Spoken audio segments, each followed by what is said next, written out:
Hello again, gamers. Welcome back to the Board Game Captain. I'm the Captain, and today I'm going to be showing you how to play and reviewing and talking about Rocketeer, Fate of the Future. So the Rocketeer, if you're not too familiar, was an old comic book character that a movie was made based on way back in the early 90s.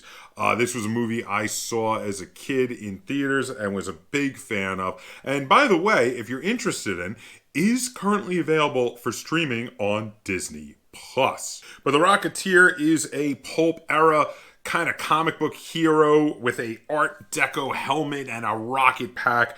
Really cool. And the movie, like I said, was sort of like a period piece slash superhero origin story. I mean, it's the sort of thing that we're very used to now, superhero origin stories with the success of the MCU. But back then when it came out, it was kind of unique and different. Anyway, so before I get too into this game, though, I do want to say I've got a ton of links in the description down below that you can check out at your leisure. There's a link to BoardGameCaptain.com, which is a great hub for all things Board Game Captain. And Lynn and I have started doing some semi-regular blog posts over there. There's also a link to my Teespring store where you can get yourself some cool gamer gear, t-shirts, mugs, etc. Like this t-shirt here that says, hey, good looking, come to this dungeon often, as well as others. And there is also a link to my Patreon if you're in a position to and would like to support the channel. Link to my Patreon description down below. All right, so the Rocketeer, Fate of the Future, is listed as for 2 players ages 12 and up. But interestingly enough, does not have a time listing that I can find on the box. I'm not sure if maybe it was in the rule book, but I don't see it here. And I did forget to say, this game was published by Funko Games. I want to give a big thank you to Funko Games for giving me this review copy to play and have fun with and film some content with. Thank you, Funko Games. And it was designed by Funko Games' design team, Prospero Hall. So now, in regard to the 2 players, there's not much to talk about. This is strictly a 2-player game. In regard to the ages of 12 and up, yeah, I kind of agree with that. It's not a super complex game, but there are some things that I think might be a little confusing for younger players, mainly because there's a lot of little things going on. You'll see when we're doing the tutorial portion of this video. All right, so now in regards to time, there's not a time listed, but I think I probably would have said around 20 to 45 minutes would be a good time window. Once you get used to it, it's pretty quick, but early on, it may take you, a bit longer when you're learning how the game works. All right, so let's have a look at what comes in the box, which, by the way, I love the cover illustration for this game. So inside the box, first thing we have here is the rule book. Now, the rule book is excellent. It is very well done. Lots of full color diagrams to show you setup and how all different things work, how the cards work. This rulebook is a total of 11 pages plus a FAQ on the back, which is really good. And you know what? After reading this, I had a really good idea on how to play this game. So yeah, very well done on the rulebook. Next, we have the board. Now, the outside of the board is illustrated as well, or rather the back of the board, which is something that was unnecessary but is really cool. So on one side, you have the helmet of the Rocketeer. On the other, it says the Rocketeer, Fate of the Future, and it has a line from the movie. It says, "Prepare yourself for a shock. I'm the Rocketeer." And then the next line is, "The Rocket who?" If you've seen the movie, you know the line. All right, so the main board, as we open it up, has a bunch of the locations from the movie, which is really awesome. So you've got the Observatory, the South Seas Club, the Sinclair Mansion, 1635 Palm Terrace, Bulldog Cafe, and Chapel Airfield. You'll see how all these locations come into play in the game, but I love that they actually used the locations from the movie and they made them look, the illustrations look just like the locations of the movie, and that is really cool. Now, there's one extra area of board. It's a little mini board that goes next to it, and it is for the Zeppelin, the Luxembourg, on its North America Goodwill Tour, which you'll see how this works when I'm showing you how to play the game during the tutorial portion. And then we have a bunch of little cardboard boards for the different characters. So each player plays either the heroes or the villains, and in both cases they have one big card for the main hero or main villain. In the case of the heroes, you have Cliff Secord, the Rocketeer, and then 2 smaller cards for their allies. So you have Jenny Blake and Peavy as the 2 smaller cards of the heroes.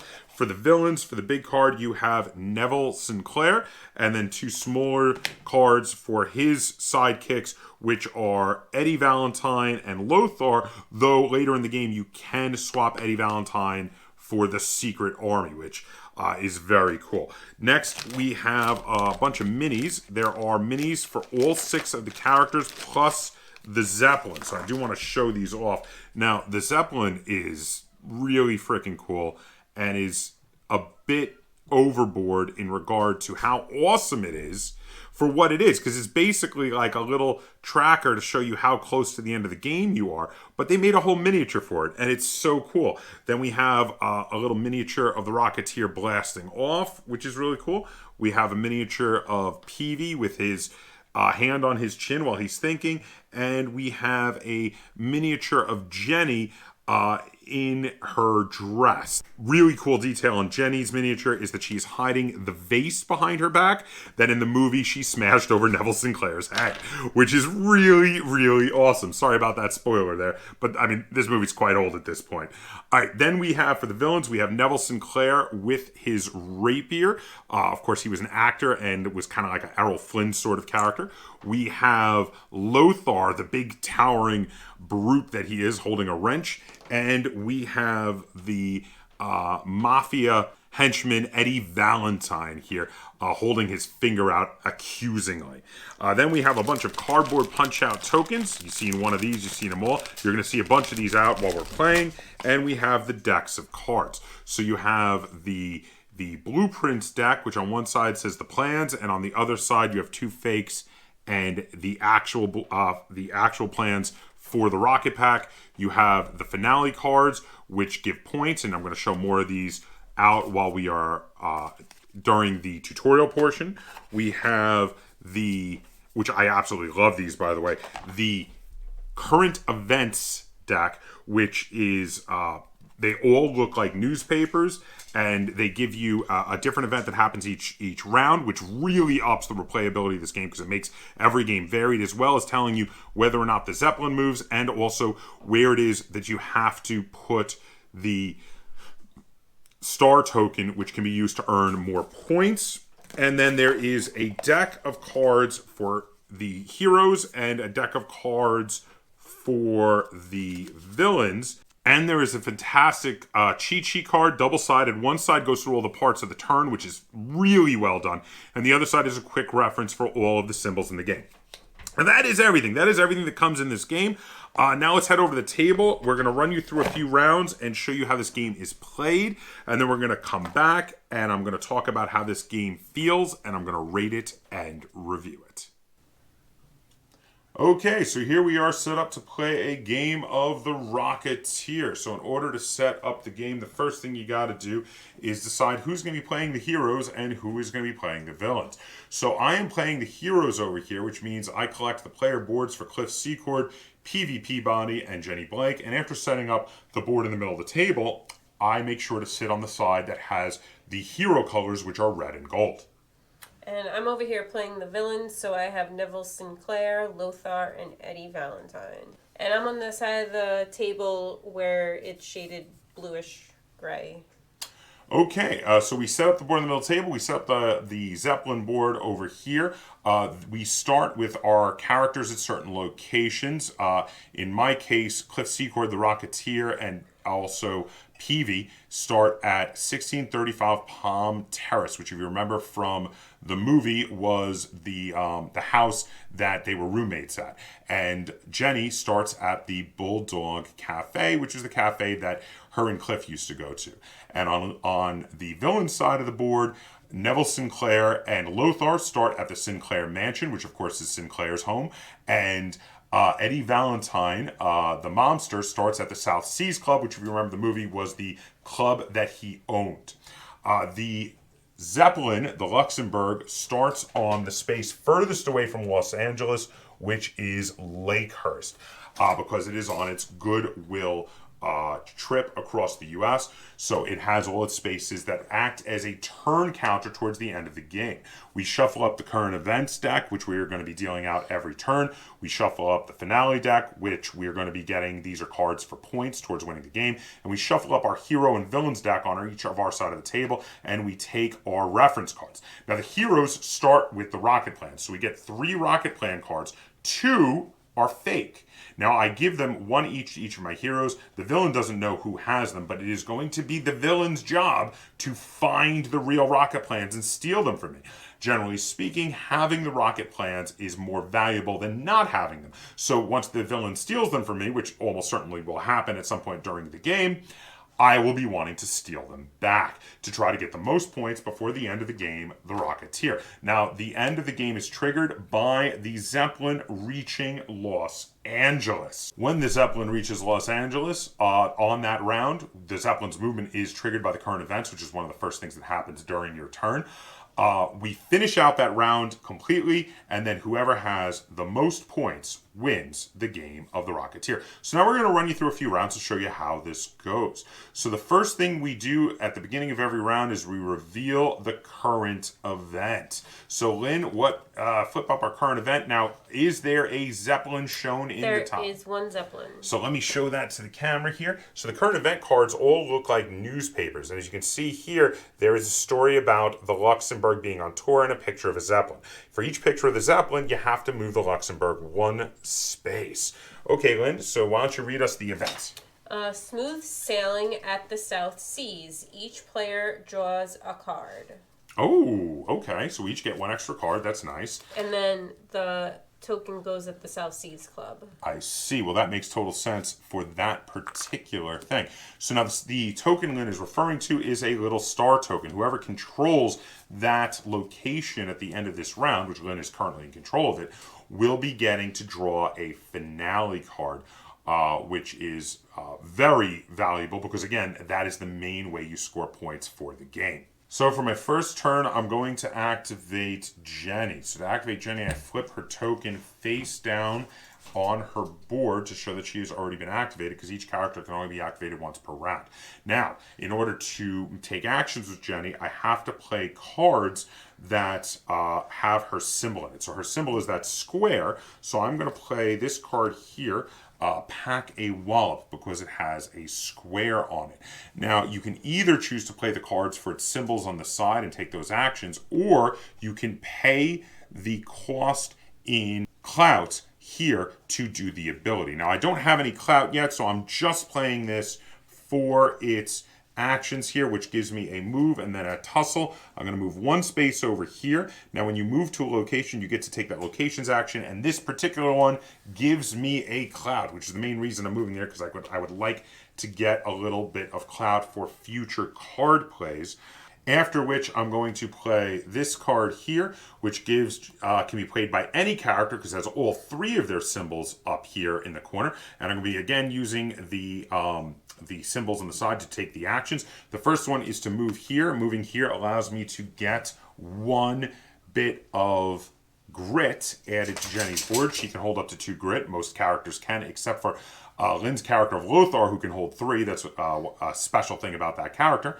And then as the second ability, it allows me to get another clout. And that's going to be it for Jenny. Those are the actions I'm taking for her. So now that I'm done with Jenny, it is Lynn's turn to activate one of her characters.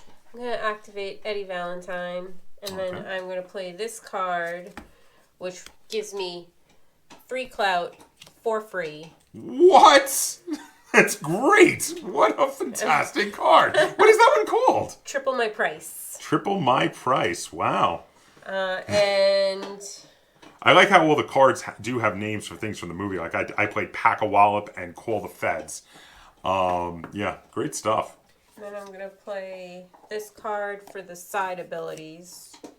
The action. Yeah, the action. Which is what, move 2 and gain another clout? Yeah, but I'm only gonna move 1. So you're gonna gain 2 clout. I'm gonna get 2 clout. Because this space lets you get a clout. And then that's it for my turn. That's gonna be it for Valentine? Well, yes, for him. Okay, so now it's gonna be back to me to activate one of mine. I forgot to mention, whoever currently has the plans is the player that goes first at the beginning of each round. So that's why I went first. So now it's my turn, and I have to either activate Peavy or Cliff. Because, of course, I cannot activate someone who has already gone. So I am going to choose to activate Peavy, and I'm going to play the Making Headlines card here for its actions, which has a move of 1 and a gain a clout. I'm going to move Peavy over to where Jenny is here on the Bulldog Cafe. So that move, of course, lets me take the ability of the Bulldog Cafe, which gives me a grit on Peavy. And then, again, I get a clout. So that is my third clout. Then, for Peavy, I am going to take the Keeping It Hidden card, which, again, I'm going to be playing for its actions, not its ability, so I don't have to spend the clout. I'm saving it up for later use. And it, again, has a move and a gain a clout. So I'm going to move Peavy over here, which this movement gets me a clout, and I get an extra clout from the card. So I wind up with 2 more clout for Peavy, and then that is going to be it for him. I forgot to mention, I should have flipped his token, of course, face down. That is my mistake, and now it is Lynn's turn. I'm going to activate Lothar. Oh, boy. I'm going to play this card for the actions, which is move 1 and tussle 1, but I'm moving where there's no one to tussle. You're going to take the because you want the South Seas Club. Yes. But that did let you get another grit for Lothar, which is very useful. Yes. I am going to play Where Is It for 1 grit. I mean, 1 clout I need to spend. And what is the ability on Where Is It? If the heroes have the plans, flip a plans card face up. Whose plans would you like to see? Cliff. Cliff has a decoy. Dun, dun, dun. Now, this decoy will remain up until a card effect allows me to hide the plans again, in which case I remove all the plans from the board and hide them again. But now Lynn knows Cliff is not the one with the actual plans. Right, that's it for my turn. Okay. The first thing I'm going to do with Cliff is I'm going to play the Millie's Cooking card, again for its actions, not its ability, and it allows me to move 1 and get a clout. I'm going to move on to the Bulldog Cafe, which moving there lets me get a grit. So now I am full on grit with all my characters, so that was really good. I also, of course, get the clout that the card allows me to take. Then I'm going to play the card Blindsided, which allows me to move and tussle 1. But I'm just going to be moving back over here, which to the 1635 Palm Terrace allows me to draw a card. So I'm going to draw 1 more card up. Then I will be playing Pack a Wallop, which allows me to move 1 and gain a clout. Now I'm going to move here, which I get a clout for moving to the Sinclair Mansion, and then of course I get a clout for the card. Next I'm going to be playing Searching for its actions, which is move and a tussle 2. So I'm going to move to the South Seas Club where the nice bonus star is there, and I'm going to try to knock out Lothar. This might be it's a bit of a tough challenge. Lothar does have two grit to have to work my way through, but I do start with a tussle of 2, which is really, really good. And then what I'm planning to do is I'm going to discard both my grit to make it a tussle of 4. Every grit you discard towards a tussle boosts the strength of the tussle by 1. Now, one thing I do want to note with all these moves, I was playing a lot of movement 1s, but when you play movement cards with the Rocketeer, he does not move based on the movement of the card. Instead, he moves based on his current stat with his skill with the rocket, which currently is at 1. So all of those would have been the same anyway, but once it gets faster, I can move further and further with each movement. So that's going to be it. So now I did a tussle of 4 at Lothar. Let's see how Lynn responds. The first thing she can do is play cards with Lothar's symbol that have a shield symbol in the bottom corner if she would like to block some of that incoming tussle. No. Not going to do any of that? Okay, so in which case you have 4 coming towards you. The next thing Lynn would have to do is discard grit, and if there's any left over, Lothar will be knocked out. So Lothar is going to be laid on his side, at which point he is knocked out. So if it remains how it is at the end of the round, I will be in control of the South Seas Club because I'm the only one who has a conscious character there. However, Lynn does have 1 more turn with Neville Sinclair, and she has to decide if she wants to go knock me out or if she wants to go look for the plans, since she knows that the Rocketeer does not actually have the rocket plans. Okay, so I'm going to activate Oops. Activate Neville. I'm going to activate Neville. So I'm going to play this card for the action, which is move 1. Oh, you are coming after me. And get a clout, but I also get a grit. You do. And then I'm going to play this for the action, which is move 1 and get a clout, but I get 2 because that one also gives me a clout. Huh. I thought you were going to fight me. I guess not. And then I'm going to play this for the action. I'm just going to do the one movement because there's no one to tussle with. But you do get to draw a card. I do get to draw a card. Because the 1635 Palm Terrace space action is to draw a card. I'm going to spend 3 clout Oh boy, to something's play coming. Goodwill Tour, which is just, it gets me a finale card. Oh, that's actually a really good card. Wow. It doesn't do anything big on the game board, but getting a finale card, I mean, that brings you towards winning the game. That's going to be it. That's going to be it for you? Yes. Oh, okay. I thought you were going to attack Jenny. All right, so now we're going to go through what we get for controlling our spaces. So I'm going to go up the board. So PV controls this space here, which lets me gain 1 point on the Rocketeer track. However, in a blue rectangle, it shows another point on the Rocketeer track, which means if I currently control the plans, which I do, I get another point, which means Cliff is now moved up to movement 2 by moving 2 spaces up the track.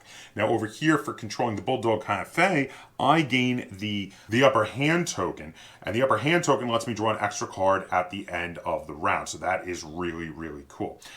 Next, so now since Neville controls 1635 Palm Terrace, which has the little grit symbol there, he gets to put 1 grit on every character that's not knocked out. So since I knocked out Lothar, he doesn't get 1, but Eddie Valentine does. Now over here, because Lothar is knocked out and I am not only do I get 3 clout from the controlling the South Seas Club, so now I'm swimming in currency over here, I also get to draw a finale card for the star, which is very, very useful.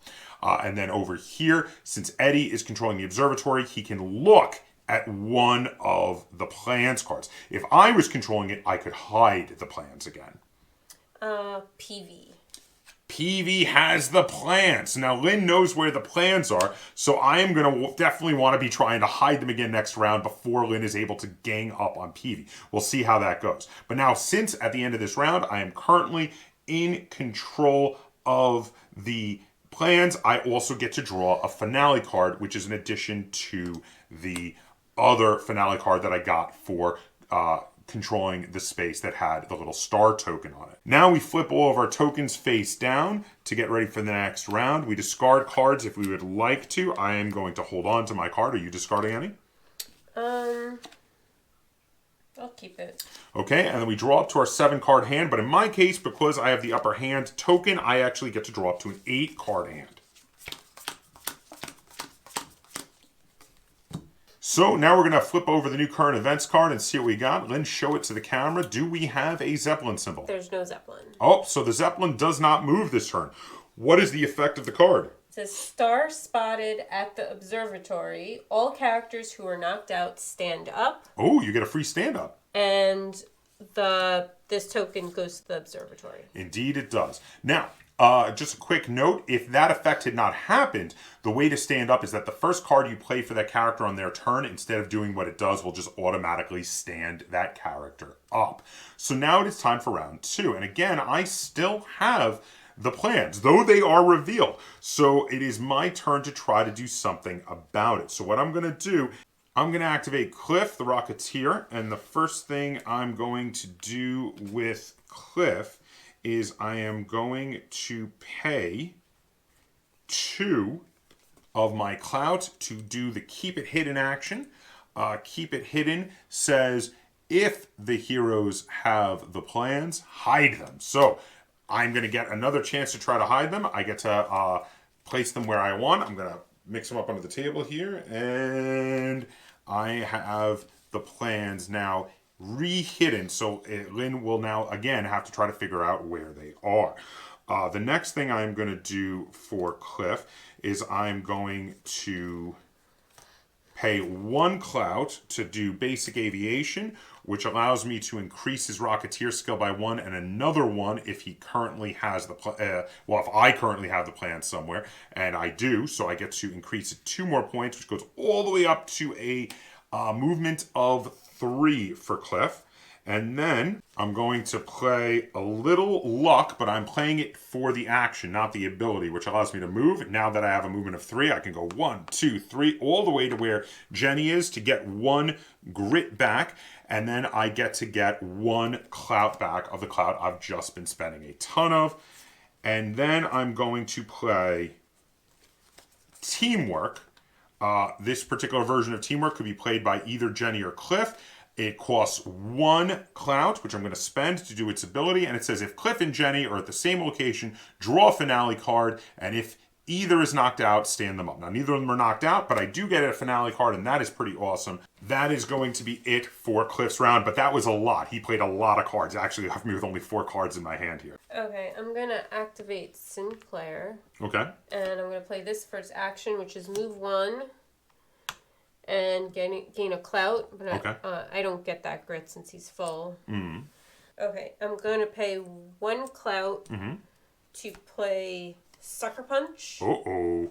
And it's 1 tussle, and it says you cannot discard grit to increase his tussle strength, and the hero cannot shield his tussle.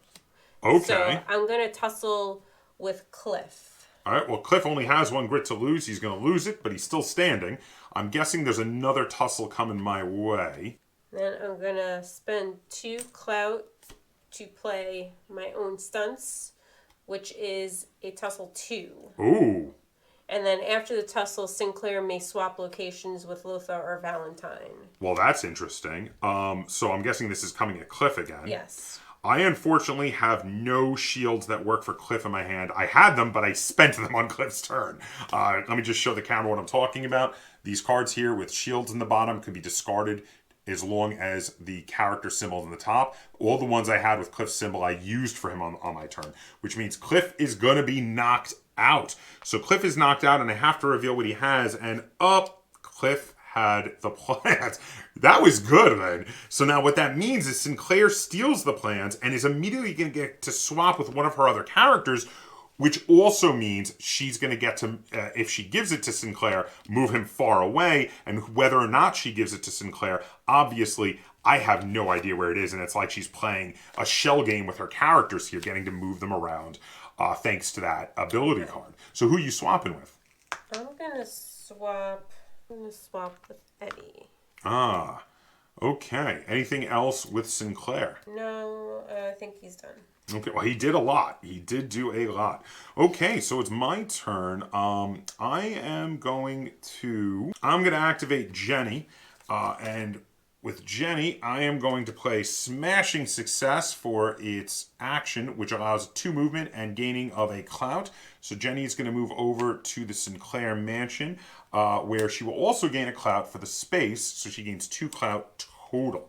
Then I will play Making Headlines, which allows a 2 movement and a 1-point tussle for its action, which is what I'm going to be doing. I am betting on Lynn having hid the plans with Sinclair. So I'm going to be doing a 1-point tussle with Sinclair, but I am going to up it to a 3-point tussle by discarding 1 of Jenny's grits. I'm going to block 1 of those. So show that to the camera, because that has obviously has Sinclair's hexagon symbol in the top left, and it also has a shield in the bottom left, which means only 2 of that tussle is coming through, which means Sinclair will lose his grit, but will not be knocked out. So if he has the plans, I don't know.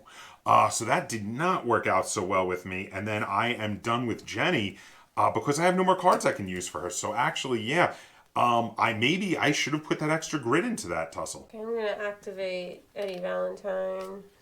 I'm going to do the action, so move 2 and a tussle, which there's not going to be anyone there. No one to tussle, but you do get for the space, you do get a clout. And that's going to be it. That's going to be it for Eddie? Yep.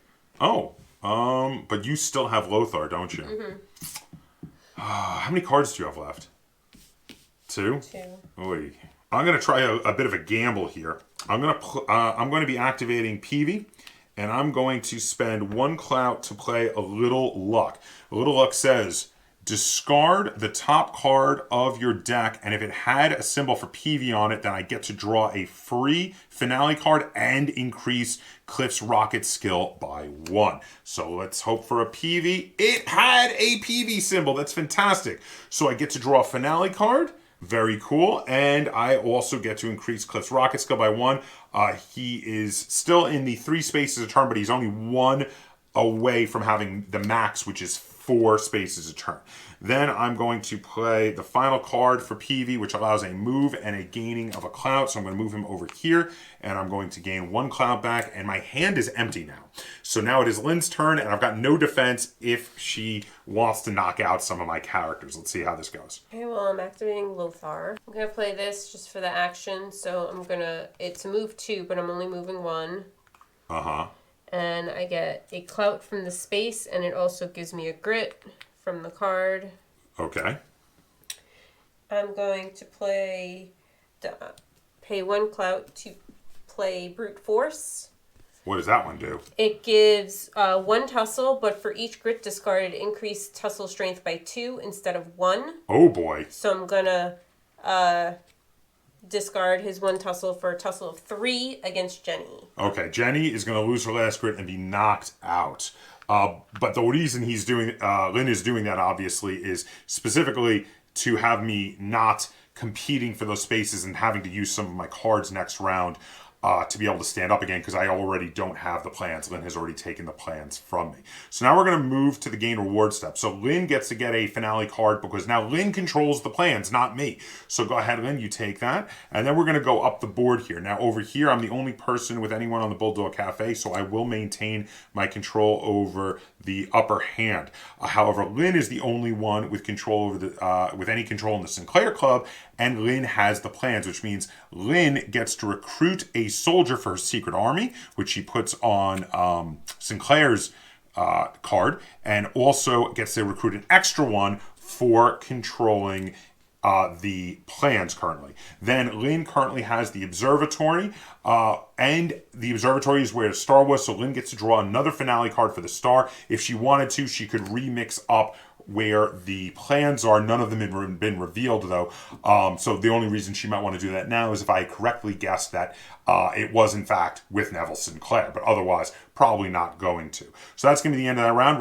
We would move into the next round, and we'd keep going. So the way this goes is we keep playing back and forth, stealing the plans back and forth from each other until the Zeppelin makes it to Los Angeles, at which point we play out that final round, and then we figure out our points. So when scoring, the scoring cards can have all sorts of different effects. So let's show some of them to you now. For instance, this one is a very basic one, which just shows it gives 3 points.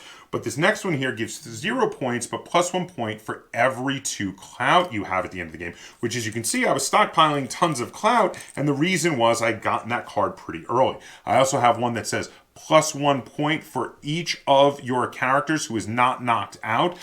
So this can be pretty important at the end of the game. And I have one that says plus 2 points if you control the Bulldog Cafe. So at the end of the game, it would be top priority for me to try to control the Bulldog Cafe to get those 2 extra points. It's 2 points and an extra 2 points for controlling the Bulldog Cafe. So what kind of cards did you have, Lynn? I had a random 3 points.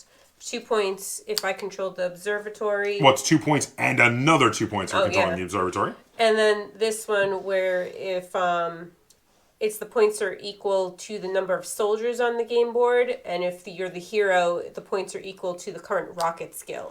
So the soldiers are for the secret army, something we didn't get to go too into for this tutorial. Now, when you recruit soldiers, you play them on Neville Sinclair's board.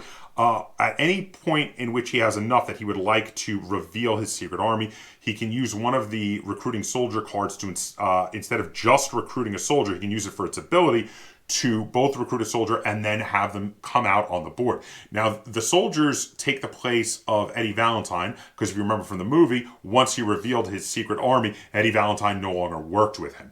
The soldiers don't act exactly like characters, though they can tussle and they can be tussled with. They can't play, they can't capture the blueprints, but they do count for controlling the areas for the end of each round. They also, though, when moving around, do not get to take the space actions in those areas. But since they count for control, Getting to have a bunch of soldiers out gives you a chance to try to control all of the spaces. It makes it a little difficult for your opponent to really control anything without having to tussle a little bit and knock out some of your soldiers, it gives you, it's a quantity versus quality sort of issue. So there you go. Now we're going to head back. We're going to talk about how this game plays and how it feels, and I'm going to rate it and review it. Okay, welcome back. That was how you play a game of the Rocketeer, Fate of the Future. So now I'm going to talk about the ups and downs, the positives and negatives for this game. Really just positives. Now, I always like to start with the negatives, but this is one of those rare occasions, and they do happen, where I don't really have any negatives worth talking about. Okay, you know what? I have one minor one. Very minor, but it's necessary, and I know why they did it. So the cards, with the exception of Lothar and the Rocketeer, do not look like the actual characters from the movie. This is obviously meant to be based on the movie and not the old comic books. So the thing is, Lothar, who is covered in makeup, and the Rocketeer, who's wearing a helmet, both of them look like their characters. The other people, they would have had to pay Timothy Dalton and Jennifer Connelly, etc., and Alan Arkin to get, the rights for their faces. And of course, that would have been very prohibitively expensive. So instead, they don't look like their characters. So this is a very minor gripe, but it's literally the grasping at straws, the only thing I can think of. First big plus I want to talk about is the production on this. This is a very generously produced game. The components are really nice. I love the miniatures. I love the artwork. I love that everywhere you look, there's little extra touches that are not necessary, but great. So like, for instance, just one I didn't get to talk about before. The inside cover of the box has a map of Los Angeles with all of the important areas from the movie. So not necessary, but so great. I love this. Okay, now, aside from the production, the game itself is absolutely fantastic. This is a really great two-player game. One player plays the good guys, one player plays the bad guys. You've got a bunch of mechanics where, while none of them are new mechanics, they didn't reinvent the wheel. They put the parts together, all of the mechanics together, into a totally new form, and I love that. I respect that. So the moving around on the board and the landing on the different spaces feels a little like worker placement. You land on the space, you do its action, you do what it says. That's really cool. The hiding of the plans and trying to find them on your opponent is like a little mini bluffing game in there. The holding of the areas to get the abilities at the end of the round feels like an area control game. While at the same time, the playing of the cards feels like hand management and a little bit of take that. There's a ton of stuff in here. There's a lot of stuff in here. This is in a really great combination of mechanics that all work really well together to make an incredibly thematic game. The game really feels like the actual events that happen in the movie, The Rocketeer, which is amazing. So, I mean, they're obviously aiming this game towards people who are nostalgic over The Rocketeer. And if you were to buy this, and I know that this one is available on Target, I saw it on the shelf in Target. If you were to buy this just for the nostalgia, you would be incredibly pleasantly surprised when you played it and realized that there's also a really solid game here. I was blown away. I like this way more than I thought I was going to enjoy this game. I thought, okay, I'm going to have a fun trip down memory lane. I'm going to have a bit of the nostalgia effect. Hopefully it's a decent game. This is a fantastic game. They really hit it out of the park. And like I said, I was incredibly pleasantly surprised. So I love all the parts of the game that they put together. The game itself, the rulebook is really good. The symbols are really clear and easy to understand. The mechanics work really well together, and I thoroughly enjoyed The Rocketeer. In addition, I did have a wonderful bout of nostalgia playing this game, and I'm going to play this game a bunch more in the future. I absolutely love this game. I'm going to give it 8.5 stars out of 10. Really fantastically done game. I really feel like Funko Games did a great job on this one. So again, 8.5 stars out of 10 because I thoroughly enjoy it. Love the mechanics, love the area control, love the bluffing, love the worker placement, love all of the effects, love the fact that that the Gazette cards make every game feel a little bit different because different Gazette cards come up, and also love how the gold cards aren't just points. the finale cards sometimes will earn you points for certain things, so you may have to change your strategy on the fly because you're like, oh, I got this card that says I get extra points for this specific thing, so now I'm going to have to try to get this specific thing without letting my opponent know I'm trying to get this specific thing. Really, really cool. 8.5 stars out of 10. Love this game. If you have any questions, comments, or concerns either on the Rocketeer, Fate of the Future, or this video, feel free to put them in the comments down below. And if you enjoyed this review and tutorial of a board game and you'd like to see me do more like it, be sure to give this video a like, share it on all forms of social media, and if you haven't already, please subscribe to the Board Game Captain. That's Captain spelled with a K on YouTube. And until next time, game on.